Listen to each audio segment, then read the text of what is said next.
سنیے، آپ سے ایک بات کرنی ہے، مجھے آپ سے محبت ہو گئی ہے۔ لڑکی نے اس کے چہرے پر تھوک دیا اور کہا، ایسی شکل سے بھلا کسے محبت ہو سکتی ہے؟ اس نے چہرے سے تھوک صاف کی اور روتے ہوئے کہا، مجھے سچ میں آپ سے محبت ہے، میں آپ کے لیے کچھ بھی کر سکتا ہوں۔ تم جیسے روتے ہوئے لڑکے بھلا کیا کر سکتے ہیں؟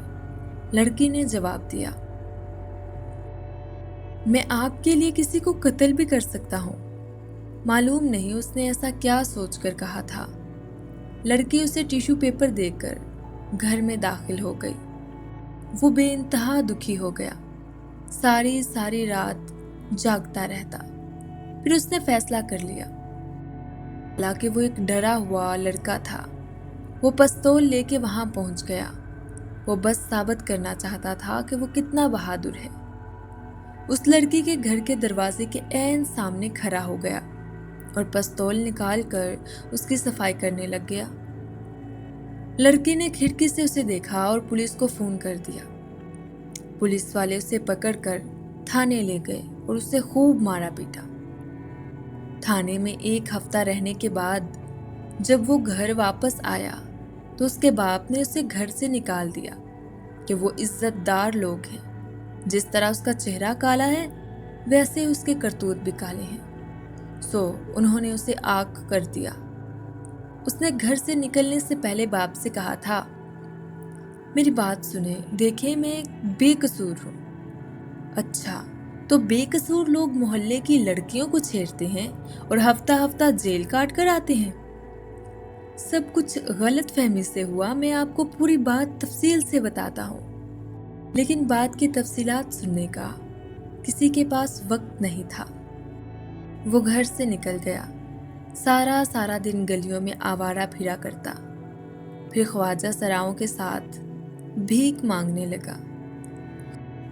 جہاں کہیں ناچنے جاتے تو وہ ان کے سامان کا خیال رکھتا تھا۔ عرصہ ہوا اس نے چہرہ دیکھنا چھوڑ دیا تھا کہ اب اسے یقین ہو گیا تھا کہ داغ جوں کا توں ہوگا۔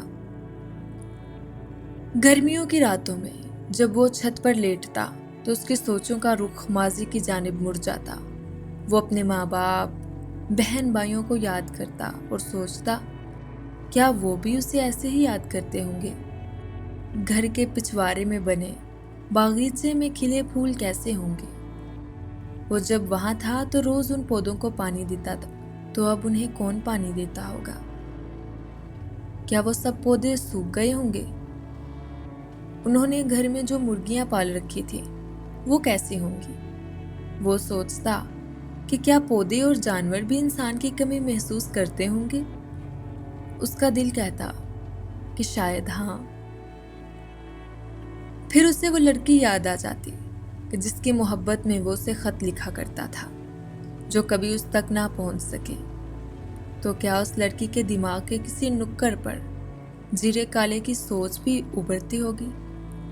اس کا دل کہتا تھا شاید نہیں، اور وہ آنکھوں سے پھوٹتے چشمے کے آگے بند باندھ کر سو جاتا۔ پھر کافی سال بعد اس نے اپنے گھر باپ کو ایک خط لکھا جس میں اس واقعے کی تفصیلات لکھی تھی اور اب اپنے حالات بھی لکھے۔ اس کا خیال تھا کہ اتنے سالوں بعد یقیناً اس کا باپ اس کی بات کو سمجھے گا اور واپس بلا لے گا۔ آخر وہ کب تک خواجہ سراؤں کے ساتھ رہتا رہے گا؟ اس تفصیلی خط کے جواب میں کئی روز بعد ایک مختصر سا خط آیا جس میں لکھا تھا، تو تم ابھی بھی زندہ ہو، ابھی خاندان کے نام کو کالک لگانے میں یہ کسر رہتی تھی کہ خواجہ سرا بن گئے ہو۔ وہ ساری رات چھت پہ منہ پر چادر ڈالے روتا رہا تھا۔ اس رات کے بعد زیرے نے سوچنا چھوڑ دیا اور خود کو وقت کے دھارے میں بہنے کے لیے آزاد چھوڑ دیا۔ خواجہ سراؤں کے ساتھ رہ رہ کر اس کی چال ڈھال میں فرق آ گیا تھا۔ وہ خود کو اب خواجہ سرا ہی سمجھنے لگا تھا۔ اسے ایک بات کی خوشی ہوتی کہ خواجہ سرا اس سے اس کے داغ کے حوالے سے کوئی بات نہ کرتے اور وہ زیرے کو صرف زیرا کہتے۔ کئی سال بعد اب اس کے دل میں خواہش پیدا ہوئی تھی کہ اب وہ ناچے گا، اتنا ناچے گا کہ اگر وہ سوچنا بھی چاہے تو اسے ماضی یاد نہ آئے۔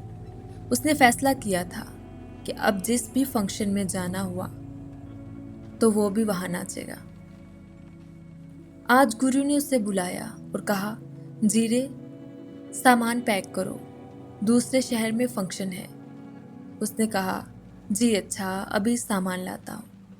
وہ واپسی کے لیے مڑا تو گرو کے ساتھ بیٹھے خواجہ سرا نے کہا، ہائے ہائے بیچارہ، چہرے پہ داغ نہ ہوتا تو یہ بھی اچھا خواجہ سرا بن سکتا تھا۔ جیرے کالے نے گھبرا کر اپنا ہاتھ دائیں گال پر رکھ لیا